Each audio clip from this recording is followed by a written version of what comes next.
여러분 안녕하세요. 아침밥 왔습니다. 2020년 새해가 밝았네요. 하루 차인데 뭔가 마음이 되게 새로운 것 같아요. 그쵸? 올해도 변함없이 하루 한 장 성경을 먹으면서 기적을 체험하는 그런 놀라운 새해가 되기를 소망합니다. 우리에게 만약 생각만 해도 힘이 솟는 일들이 막 잔뜩 준비되어 있다면 너무 즐거울 텐데요. 대부분 우리의 현실은 반대입니다. 정치, 경제, 문화 이렇게 기쁜 소식이 하나도 없어요. 그렇죠? 암울한 소식들이 우리를 기다리고 있고 또 비즈니스 하는 분들은 또 그런 어려움들을 많이 체감하고 있을 거예요. 마찬가지로 이스라엘 백성도요. 계속 구원의 메시지가 쏟아지고 있지만 그들의 현실은 만만치가 않았습니다. 이스라엘 포로에 잡혀가 있었고 그들의 영적인 상태도 희망적인 미래를 보지 못하게 했습니다. 그것은 나라가 망하기까지 하게 한 타락한 예배와 우상 숭배가 그 문제인 거죠. 타락은 절망과 허무함을 갖고 와요. 그러니까 행복할 수가 없는 건 거죠. 우리가 어제 56장 끝에서도 리더십의 문제부터 이제 문제 제기를 하셨잖아요. 57절도 이어집니다. 한번 볼게요. 1절 의인이 죽을지라도 마음에 두는 자가 없고 진실한 이들이 거두어감을 당할지라도 깨닫는 자가 없도다. 의인들은 악한 자들 앞에서 불리어 가도다. 그들은 평안에 들어간 의인이 죽고 사라져도 사람들이 그것을 마음에 두지 않고 그것이 주는 메시지가 무엇인지를 깨닫는 사람도 없습니다.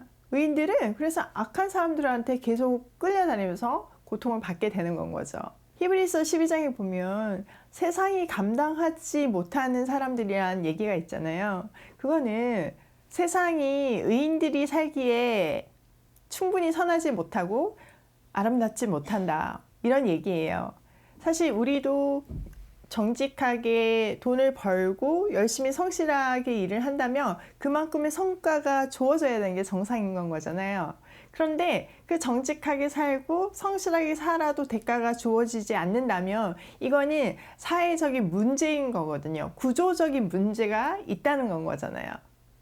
즉 타락한 사회는 의인들이 살아남지 못하게 만들고 의롭게 살아서는 버텨낼 재간이 없다는 것을 얘기하고 있습니다. 그것이 주는 메시지가 너무 큰 건 거예요. 그것을 깨달고 해결을 해야 되는데 모르니까 어떤 개선도 없고 그냥 그 상태에서 계속 되는 건 겁니다. 계속 절망의 상태가 이어지는 겁니다. 사회 기초 질서가 무너진 상태에서 사람들이 살고 있으니 얼마나 힘들겠어요. 그럴 때 하나님은 어떻게 하시냐? 자, 2절 볼게요. 그들은 평안에 들어갔나니 바른 길로 가는 자들은 그들의 침상에서 편히 쉬리라. 하나님께서 일찍 데려가셨어요. 가끔 정말 의인이고 정말 훌륭하신 선교사님들이나 또 우리 같은 평범한 사람들이 일찍 죽었을 때 너무 안타까운 생각이 들잖아요. 하나님의 뜻은 어디 있는가? 그런 질문이 들잖아요. 하나님께서는 이 2절 말씀에 근거해서 그들을 사랑하시기 때문에 일찍 데리고 가신 거예요. 그들이 세상에 살기에는 너무나 깨끗한 의인이었기 때문에 일찍 데리고 가신다는 어떤 근거를 찾을 수 있는 거죠. 우리는 그 정도가 아닌 게 감사한 건가요? 어쨌든 또 우리에게 주어진 사명이 있기 때문에 우리가 가는 부르심을 받는 그날까지 최선을 다하면서 또 이곳에서 행복하게 살아야 되겠죠. 그러면 도대체 사회가 왜 이렇게 기초 질서가 무너지고 이렇게까지 타락하게 되었을까요? 답은 그들 마음에 하나님의 부재였습니다. 한번 들어가서 볼게요. 3절 무당의 자식, 간음하는 자, 음녀의 자식들아 너희는 가까이 오라. 우상 숭배를 해서 하나님이 떠나셨기 때문에 그들은 이런 기준점이 없으니까 자기 마음대로 살고 그것은 타락을 갖고 오고 한 사람의 타락은 사회의 타락을 갖고 왔다는 건 거죠. 자, 구체적으로 어떻게 했나? 4절 너희가 누구를 희롱하느냐? 누구를 향하여 입을 크게 벌리며 혀를 내미느냐? 너희는 패역한 자식, 거짓의 후손이 아니냐? 너희가 상수리 나무 사이 모든 푸른 나무 아래서 음욕을 피우며 골짜기 가운데 바위 틈에서 자녀를 도살하는도다. 우상은 사람들의 탐욕이 만들어낸 죄의 결과라고 했잖아요. 사람은 자기가 바라는 것을 신호로 만들었습니다. 사람들은 풍요와 다산을 추구하죠. 그것이 만들어낸 종교가 바알과 아세라잖아요. 남신과 여신. 그러니까 남신과 여신의 결합을 통해서 열매가 맺어지고 소산이 생기고 자식이 생기고 그러니까 부가 생기는 거죠. 또 그것을 통해서 쾌락을 얻는 건 거잖아요. 근데 사람들은요, 하나님께 예배하는 방법 대신 우상을 만들어내고 그들을 이 쾌락의 방법을 통해서 예배를 했습니다. 그래서 성경에 나오는 음란의 의미는 대부분 종교적인 의미가 큽니다. 단순히 성적인 타락이 아니라 그 종교 행위 자체가 그런 타락 문화였습니다. 그리고 대표적인 우상 숭배의 장소가 큰 나무 아래. 왜냐면은 그때 이스라엘의 어떤 기후를 생각해 보면 낮에는 너무 덥고 한여름엔 정말 따가운 햇빛이 있잖아요. 그러니까 큰 나무 아래, 시원한 나무 아래서 음욕을 채우는 방법으로 예배를 했던 겁니다. 그뿐만 아니라 자녀를 죽이기까지 했어요. 그러니까 신에게 어려운 것을 부탁하기 위해서는 나도 뭔가를 어려운 것을 내놔야 되는데 사람한테 가장 귀한 것이 자녀잖아요. 그러니까 자녀를 바침으로 내가 원하는 것을 얻는 거. 진짜 인간의 이기심의 극치를 보여주는 예배 행위가 이런 자녀를 바치는 건 것 같습니다. 자, 또 6절 볼게요. 골짜기 가운데 매끄러운 돌들 중에 내 몫이 있으니 그들이 곧 내가 제비 뽑아 얻을 것이라. 또한 내가 전제와 예물을 그것들에게 드리어 내가 어찌 위로를 받겠느냐. 네, 골짜기에 막 비가 오고 그러면 이렇게 움푹 패이고 물이 지나가면서 쓸리고 막 이러잖아요. 물론 아름다운 광경이 펼쳐지기도 하지만 되게 무섭고 더러운 광경들이 보여지기도 합니다. 그러니까 그거를 통해서 그들은 죽음을 상상한 건 거죠. 그래서 그 죽음에서 벗어나기 위해서 거기에서 예배를 드리는 건 거예요. 우리한테는 이런 일이 일어나지 말게 해주세요. 그런데 그들은 거기서 위로를 받을 수 없는 게 그냥 현실이라는 건 거예요. 골짜기가 뭘 하겠어요. 하나님이 만드신 피조물이고 우리가 다스려야 하는 자연 만물인데 골짜기가 우리에게 뭘 해주겠어요. 너무나 당연한 건데 사람들은 그걸 통해서 뭔가 자기를 원하는 것을 끄집어내려고 하는 건 거죠. 자, 7절. 내가 높고 높은 산 위에 내 침상을 베풀었고 내가 또 거기에 올라가서 제사를 드렸으니. 네, 높고 높은 산에는 산당이 있었습니다. 우리나라의 절 같은 것도 아주 깊은 산 속에 절 같은 것들이 있잖아요. 거기서 치성을 드리고 뭐 이런 문화가 우리한테도 있잖아요. 그들도 성전이 지어지기 전에는 산당에서 예배를 드렸는데 성전이 지어진 후에도 그것을 청산하지 못했다는 거예요. 처음에는 하나님을 예배하던 곳이 결국은 우상 숭배의 자리가 됐고 그곳에서 하나님도 섬기고 우상도 섬기고 이런 혼합주의를 넘어서 완전히 우상만 섬기는 그런 문화가 생겼다는 겁니다. 거기만 멈추는 게 아니에요. 또 8절 보세요. 내가 또 내 기념표를 문과 문설주 뒤에 두었으며 내가 나를 떠나 벗어 올라가서 내 침상을 넓히고 그들과 언약하며 또 내가 그들의 침상을 사랑하여 그 벌거벗은 것을 보았으며.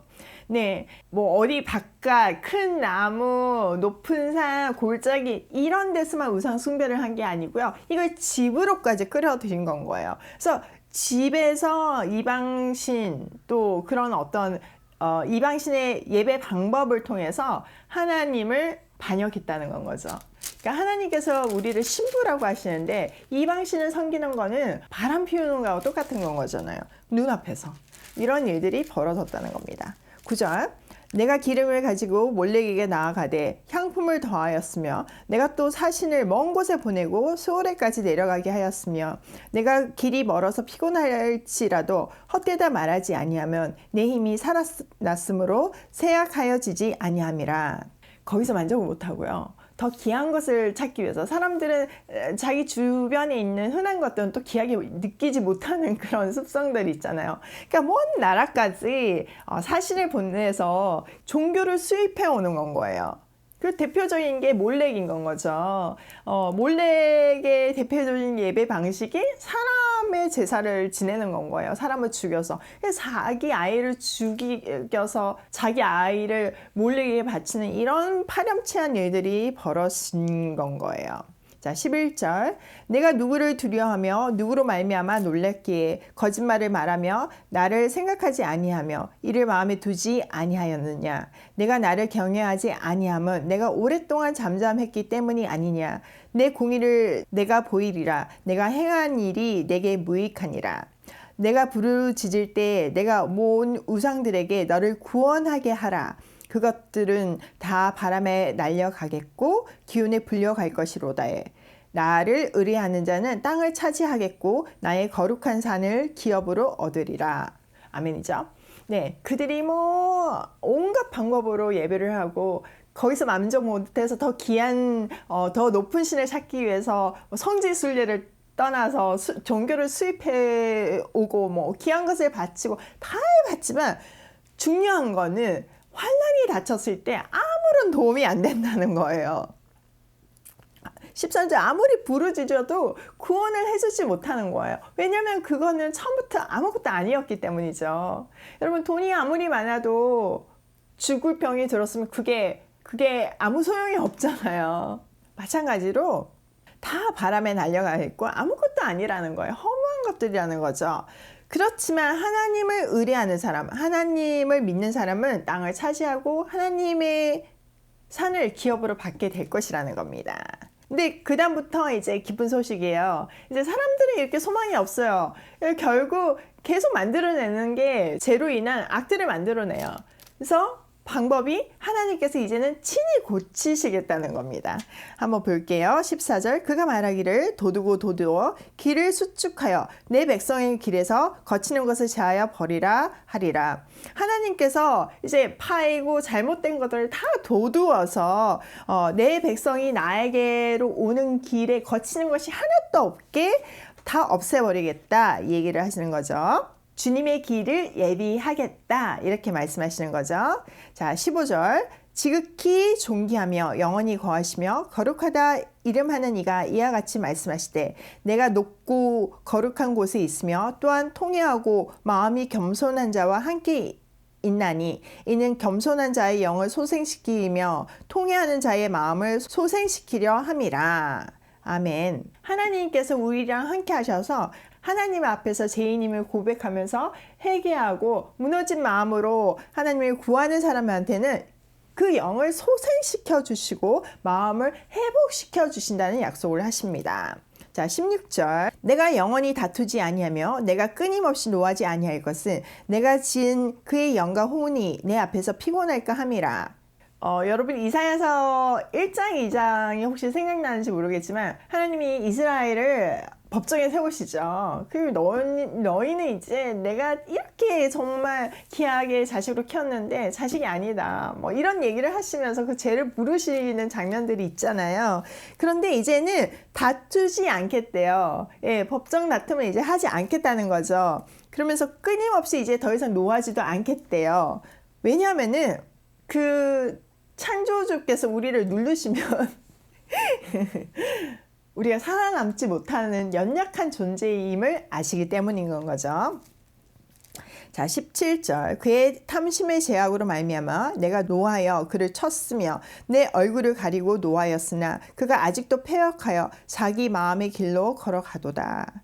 일이 이렇게 된 거는 탐심의 제약으로 말미암아서 하나님이 화가 나시고 그들을 치신 거죠. 왜냐하면 돌아오게 하기 위해서. 그러나 아직도 고쳐지지 않는다는 거예요. 그렇게 얻어맞았으면 정신을 차릴만 한데 맞아도 정신을 못 차린다 이 얘기인 거죠. 18절 내가 그의 길을 보았은즉 그가 고쳐줄 것이라. 그를 인도하며 그와 그를 슬퍼하는 자들에게 위로를 다시 얻게 하리라.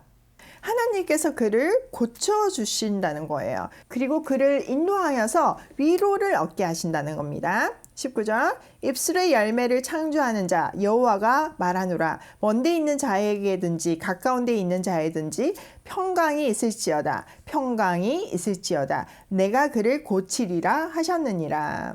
네, 하나님 앞에 엎드린 사람, 하나님하고 동행하는 사람은 평강이 있을지어다, 평강이 있을지어다. 이렇게 강조하시면서 얘기하시죠. 자, 하나님한테 붙어 있으면 평강이 무조건 있어요. 왜냐하면은 평강의 근원이 하나님이시기 때문입니다. 우리가 충전할 때 이렇게 콘센트를 꽂으면 이렇게 그 전류가 흐르잖아요. 빼면 아무것도 흐르지 않잖아요. 마찬가지로 우리가 하나님한테 이렇게 딱 콘센트처럼 붙어 있으면 하나님의 에너지가, 하나님의 평강이, 하나님의 생명이 우리한테 흐르게 된다는 거예요. 그런데 떨어지면 어떻게 되나? 20절, 21절입니다. 그러나 악인은 평온함을 얻지 못하고 그 물이 진흙과 더러운 것을 늘 솟구쳐내는 요동하는 바다와 같으니라. 내 하나님의 말씀에 악인에게는 평강이 없다 하셨느니라. 네, 악인은 누구예요? 하나님한테 끊어진 사람들, 하나님을 인정하지 않는 사람들, 하나님의 왕되심을 고백하지 않는 사람들이죠. 그 사람들은 평안을 절대로 얻지 못해요. 왜냐하면은 플러그가 빠졌으니까 nothing인 건 거예요. 근데 그들의 마음은 어떡하냐면은 우리는 죄성이 있잖아요. 그거 계속 나올 게 죄밖에 없어요. 죄된 생각밖에 없어요. 그러니까 진흙과 더러운 곳이 이제 요동치는 바다. 여러분 이렇게 파도가 강하게 치는 바다를 보면 막 더러운 게 계속 올라오잖아요. 평소 때는 이게 맑아 보이고 투명한 물, 깨끗해 보이는 호수와 바다가 그렇게 막 태풍이 치면 밑에 흙까지 다 올라와가지고 되게 불투명하고 더럽고 막 바닥에 있는 것까지 계속 올라오잖아요. 끊임없이. 왜냐면 요동치니까. 그런 것 같은 인생을 살게 된다는 거예요. 제가 계속 올라와서 뭔가 다른 거가 요인이 아니고요. 딴 사람이 괴롭히지 않아도요. 그 마음의 죄가 누구를 미워하고 누구를 괴롭힐 생각을 하고 하나도 평강이 없는 건 거예요. 더러운 것들이 계속 올라오니까 행복할 수가 없는 건 거예요. 그래서 악인에게는 평강이 없다 이렇게 얘기하시는 거죠. 마음이 지옥이니 그 무엇으로 평강을 얻겠습니까? 하나님이 있는 인생이랑 하나님이 없는 인생은 이렇게 천국과 지옥입니다. 그리고 콘센트를 꽂은 인생과 빠진 인생은요, 에너지가 극과 극입니다. 이거는요, 우리 인생의 종말에서 천국과 지옥으로 나눠지기도 하겠지만 우리가 사는 이 땅에서도 누리는 천국과 지옥입니다. 우리가 사는 이 땅에서도 누리는 기준점입니다. 하나님을 경배하는 의인들은 이 땅에서도 천국을 살 거예요.